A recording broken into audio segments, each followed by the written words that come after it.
jealous stepsister tried to ruin my wedding by claiming my fiancé wanted to run away with her.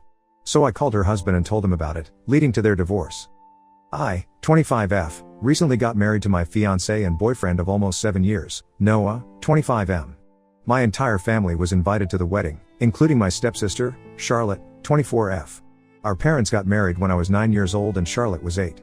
My mother married her father, and we were fine with it at the time because we had already known each other for a couple of years and our parents had been together for almost 3 years before they got married. So to be more accurate, we actually met each other for the first time when I was 6 and she was 5. We got along reasonably well. I lived in a neighborhood where there were not a lot of kids to play with, and whenever Charlotte and her dad would come over, I would be thrilled, and we would have a great time. Even as we grew older, we had a nice relationship and I considered her a close friend even up until middle school. It was not until we started high school that things started going between us, and it was so typical and sad because it happened due to a boy. Noah, to be more precise. My dad had cheated on my mother with a friend of hers when she was pregnant and promptly decided that he wanted nothing to do with her or me after I was born when he was caught, so he signed away his rights and moved away with his girlfriend. They were never married, so she never saw him again, and since my grandparents were reasonably well off, she decided that she didn't even want child support from him because she wanted nothing to do with him anymore. So I never met my dad and I don't know him. My stepdad was pretty much the first father figure that I had in my life. Charlotte's mother had, unfortunately, passed away when she was very little from multiple health issues and the pregnancy had just complicated things. So my mother had full custody of me and Charlotte's dad had full custody of her, so when they started dating and moved in together, we ended up spending all our time with each other. She was close to my age and it was great because I had a constant companion. As I had mentioned before, Charlotte and I were really close until high school. She had started her education earlier than usual, so even though she was a year younger than me, we were in the same grade at school. We started high school together and had a bunch of classes together as well. And with us, we had Noah. His family had moved to our town that year and he was the newest student in our high school. I took a liking to him almost instantly and unfortunately, so did Charlotte. He was cute and really sweet, and even though both of us had dated other boys before, we were just kids at the time, and it didn't really count. I could sense that Charlotte liked him just as much as I did, so I decided to talk to her about it and we promised each other that neither of us would try to make a move on him or get with him, out of respect for the other because we didn't want to let a boy get in between us. We were just teens and we liked a boy, big deal. Both of us figured that we would be able to move on from our little crush on Noah, but unfortunately, it didn't work that way. Since the three of us had a lot of classes together, we ended up becoming good friends, and as I got to know him, I started liking him even more. He was everything that I wanted in a guy, but I knew what I had promised, and I kept things strictly platonic. Even though Noah would constantly try to flirt with me, I never reciprocated because I knew I couldn't hurt Charlotte. She and I never talked about him at home or otherwise because we knew this was a sensitive topic for both of us and we didn't want to bring it up with each other. So that's how things went on until our senior year. Around the time that people were asking each other out for prom, I was about to say yes to some other guy when I found out from Noah that Charlotte had asked him to go to prom with her. He had confronted me when I was on my own and told me that Charlotte had not only asked him to go to prom with her, she had also confessed that she had feelings for him, and wanted to be more than friends. I was shocked that she would do such a thing, after promising me that she would never make a move on him, and telling me to do the same. It was just unacceptable and I was hurt by it. But then, Noah also told me that he had turned her down because he didn't see her as anything more than a friend, and even though he had always felt that she was trying to get with him, he had never reciprocated. He told me that for the past couple of years, ever since he joined this school and became friends with us, Charlotte had been trying to flirt with him, and acted differently around him when it was just the two of them, and he had sensed that she liked him, but he didn't do anything about it, and the reason for that was because he liked me. The reason that he had confronted me and chosen to tell me all about this was because even though he liked me and kept trying to get me to flirt back with him, I would never do the same and never expressed any interest in him. And now that our senior year was about to come to an end, and we were going to go separate ways for college, he needed to get an answer, because he wanted to know if we were ever going to happen. So he told me that I could either give him an answer and tell him if I liked him or not, and if I didn't, he would know where he stood and start thinking about asking other girls to prom. I still remember that day very clearly because it was a significant one. After the conversation that I had with Noah, I was very disoriented because it was a lot to process. He had not only told me that he liked me and had for a really long time, but he had also told me that Charlotte had been trying to flirt with him relentlessly even after promising me that she would never do anything to jeopardize our friendship. And that hurt because I really used to consider her as nothing less than my sister. So after Noah had cornered me that day and told me everything, I told him that I needed a day to think and sleep on it, and I would have an answer for him by the next day. I honestly didn't know what to tell him because everything hinged on the conversation that I would have with Charlotte once I got home that day. I decided to skip the rest of the classes and head home because I didn't want to walk home with her. I was just that sick to my stomach after finding out the truth. Once I got home, I waited for her, and when she came back, she was very casual about everything and acted as if nothing had happened. She didn't say anything about Noah, or the fact that she had asked him out, despite the many promises that we had made to each other. So I brought it up and decided to confront her and get to the bottom of this. I asked her if it was true that she had asked Noah out for prom and confessed her feelings, and she immediately got real defensive about it and told me that it was none of my business because that was between Noah and her. But you see, it was a lot of my business because she had promised me that she wouldn't do anything of the sort, and had made me promise that I wouldn't try to get with him either. So for ages, I had been suppressing my feelings for him while she had been making move after move on him. And that was incredibly unfair because I honestly didn't just like Noah, I'm fairly certain that I was in love with him by that point. And it wasn't easy for me to just continue, ignoring all his advances for the sake of my relationship with Charlotte. I didn't want to hurt her, and I had prioritized her feelings over mine, only to find out that she was not willing to do the same for me. So when I confronted her, we got into a really nasty fight, and I made up my mind that I was going to go out with Noah. It was evident to me that Charlotte couldn't care less about my feelings, and I didn't see any reason for me to continue putting her feelings over mine anymore, because she had essentially told me, during the fight, that she had wanted to spare my feelings by making that promise because she knew that if it came down to it then Noah would obviously pick her over me. It was extremely arrogant of her to say that, and I was just done with her because she had betrayed me on the worst level possible. So the next day, I told Noah everything. Like, everything. The promise that Charlotte and I had made to each other and the fight that we had the previous day, and he was very understanding about it. He told me that he was ready to wait for me if it took me longer to come around, but I told him that I was in love with him and I couldn't deny it any longer. So we started dating the very same day, and it's been 7 beautiful years of us being together. I have no regrets. Obviously, we had to cut Charlotte off and we didn't speak to her again after that day. It was a lot easier for him, but it was different for me because I actually lived with her. We used to share a room, but after our fight and after I started going out with Noah, she moved into the basement so she could live separately, and I had no complaints about it. Our parents asked us, several times, what had gone wrong, but I never told them about any of it, and I don't think Charlotte did either. We just stopped speaking to each other after that day, and it was difficult initially, but we got used to it. Noah and I ended up going to the same college, and Charlotte picked one across the country, so I didn't have to see her for the next couple of years, and would only meet her on the holidays. After we graduated from college, Noah and I were still going strong, and Charlotte had started dating a guy from her college as well. All of us soon started working, and our fight started feeling like something out of a high school TV show because it was just petty and didn't matter anymore. Charlotte and I would meet each other at family gatherings, and even though we would never consciously make an effort to talk to each other like we did as kids, we started being civil to each other, and would at least greet each other like family. We would stick to small talk and safe topics, and nothing more. So things started changing, and we were at least on talking terms as we grew into adulthood. And then, last year, she announced her engagement to her boyfriend from college, and I congratulated her. It was all very formal, and she told me that she would love to have me at the wedding. It was kind of bittersweet because when we were little, we would always be each other's maid of honor whenever we would have make-believe weddings, but when I attended her wedding, I was just a guest. So I guess I was happy that we were finally acting like adults and patching things up, but I was also kind of sad that things would never go back to the way that they were. We had been on speaking terms since then, and she even seemed to be fine with Noah. Of course, I had the good sense not to bring him to her wedding as my +1 because that would be kind of weird and insensitive, even though she had moved on completely, and was actually getting married to someone else. But sure enough, she picked up on it, and when we were talking and socializing after the ceremony, she told me that I could have brought Noah along with me because she had moved on and didn't care about it anymore because it was all in the past. But I guess I shouldn't have taken her word for it, because what happened recently was a testament to the fact that she had in fact not moved on even one bit and was still a humongous jerk. A couple of months ago, I'd say 8, Noah proposed to me, and I obviously said yes because the timing was just right. He had just been promoted at work and I had quit my job to join my friend in her startup, both of which were great things. I was looking forward to having a stress-free, drama-free wedding, but I guess I shouldn't have invited Charlotte if I wanted that. She congratulated me when I got engaged and that was it. I thought that things were fine. I invited her to the wedding and she accepted the invitation. There was no way that I was expecting anything to go wrong, but a week ago, on the day of the wedding, Charlotte decided that she was going to make one last-ditch effort to ruin my relationship. Noah and I were getting married in a hotel a little out of town, and most of our close friends and family members were living in the hotel with us. The two of us, along with our parents and bridesmaids and groomsmen, arrived 2 days ago, while other family members and friends and people coming from out of town reached a day before the wedding. Now, Charlotte and her husband were supposed to come to the venue a day before the wedding, but they showed up on the same day as us, which threw us off a little, but they made it seem like an honest mistake. And luckily, or maybe unluckily, the hotel did have some vacant rooms, so it worked out for them. I genuinely believe that Charlotte had made a mistake and didn't think much of it because I had no idea what she had up her sleeve.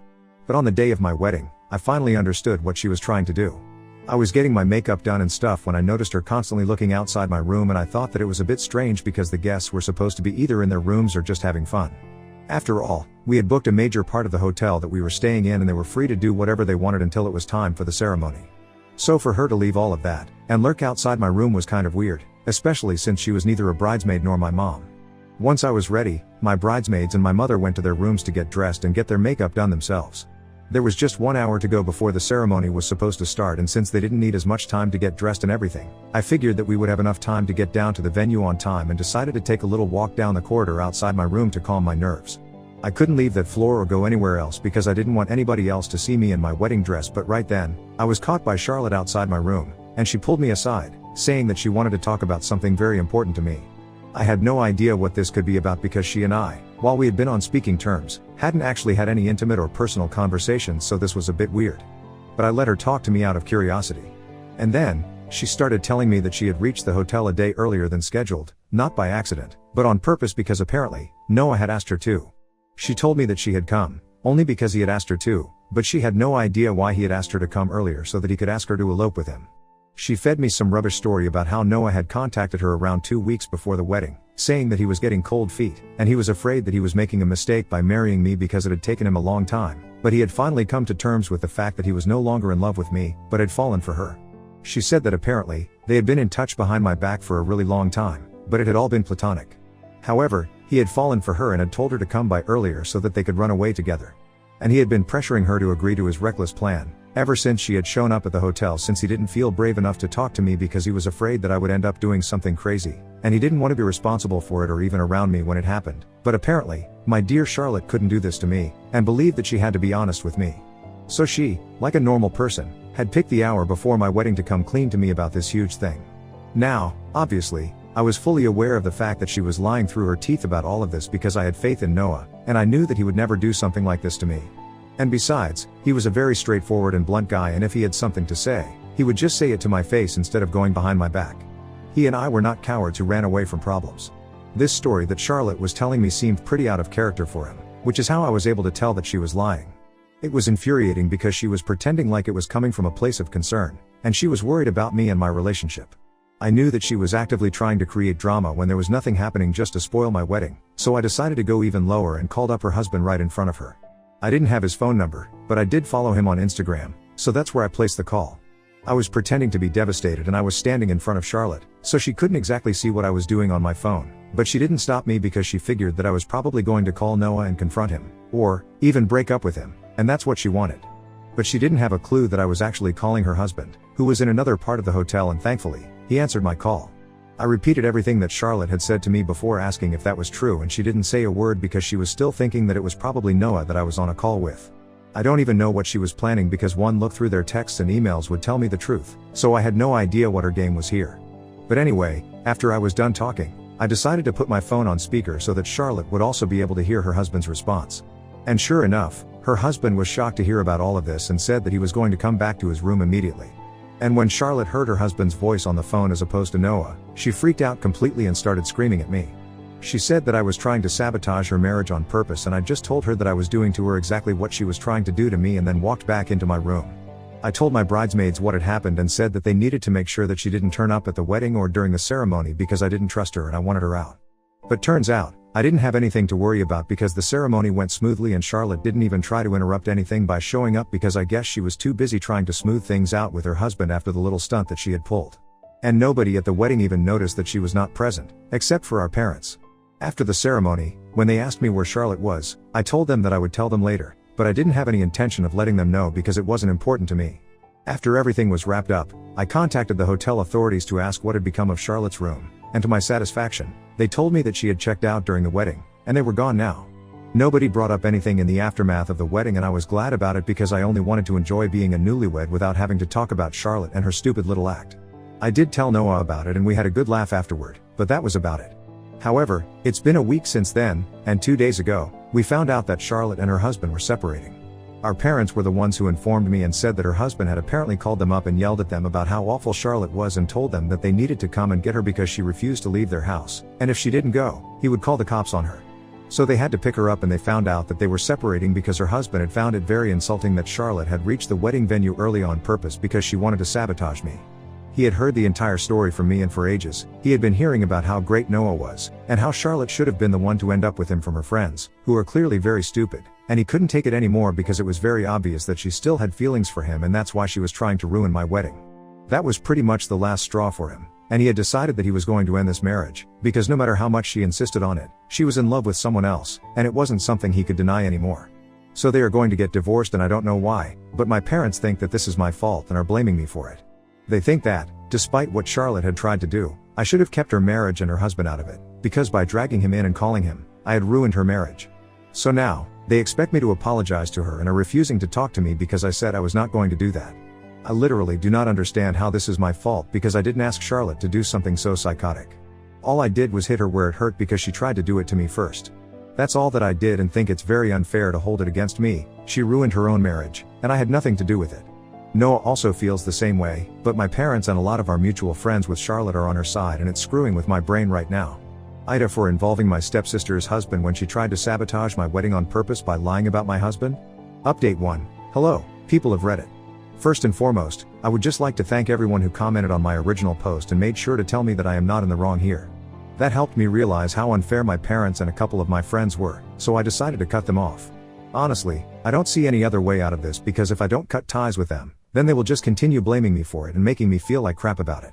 And at some point, people are bound to crack. I don't want to crack and apologize to Charlotte, so it's for the best if I cut everybody off. Anyway, isn't that what my parents wanted? They were the ones who were refusing to talk to me because I wasn't ready to apologize to Charlotte, so now they have what they want and I'm not talking to them either. As for my friends, if they are really going to take Charlotte's side on this and make me the bad guy, then they are welcome to do so. It just helped me realize that they were never my true friends in the first place. Everyone knows that Charlotte is the one at fault here, and if anything, she is the one who owes me an apology. They can keep denying it, but it's not going to change the facts. And honestly, I'm not interested in changing the facts either, or changing anybody's mind. Everyone can believe what they want to. I just want to spend time with Noah, and that is it. Update 2. Hey, so Noah and I have left for our honeymoon. It's been close to 2 weeks since the wedding, and I'm still not talking to my parents. Not talking to my friends doesn't hurt as much because I have my husband now, and if I'm being honest, I wasn't really that connected to those people anyway, so it's not like it makes a huge difference to me or something. But not talking to my parents, yeah, that stinks. I keep wanting to text my mom and talk to her, or just call up my stepdad and have a funny little conversation with him, but then I remember that I can't do it because they have decided to take Charlotte's side on this. From what I know, she is living with them, and probably feeding them more lies about me, so as to turn them against me fully. No doubt, by the time I get back, my parents will probably end up hating me. I can still understand that my stepdad wants to be there for his daughter, but I cannot understand why my mom isn't taking my side on this. She literally got cheated on by my dad, and he left us to be with someone she called her friend. That's exactly what Charlotte was trying to do here. She was trying to screw me over so she could have Noah all for herself. I feel like my mother, of all people, should at least understand why I was mad at her and why I did what I did. But if she doesn't understand me and thinks that I'm the villain here, I don't know what to say anymore. It's fine though, because Noah and I are on our honeymoon right now, and hopefully, this will help with cheering me up and make me forget about my problems. Update 3. On the third day of my honeymoon, I received a text from my mother, but I'm not going to open it until I get back home because I want to live in the moment right now. Noah and I are having a great time, and in case this is not a good message, I want to experience the disappointment later on. I know it sounds weird, but I really want to cherish this experience because you only go on your honeymoon once. Update 4. So, I'm back home, and the first thing that I did after landing was check the message from my mother. She told me that she had allowed Charlotte to live with them for a couple of days, but it had become too much to bear because all she would do was badmouth me, and after a point, my stepdad and my mom decided that it was enough. They realized that what Charlotte had done was certainly to ruin my wedding and decided to kick her out. They invited me over for dinner this weekend so they could make it up to me because they had gotten carried away since Charlotte was getting a divorce, and it seemed like a bigger deal to them at the time, and they didn't know how to deal with her emotions and made some bad calls. But they had come to their senses now and wanted to apologize. I honestly couldn't be happier, and Noah and I have already agreed to the dinner, and this is what will fix our relationship again. I guess all's well, that ends well. I just hope we never end up fighting like this again.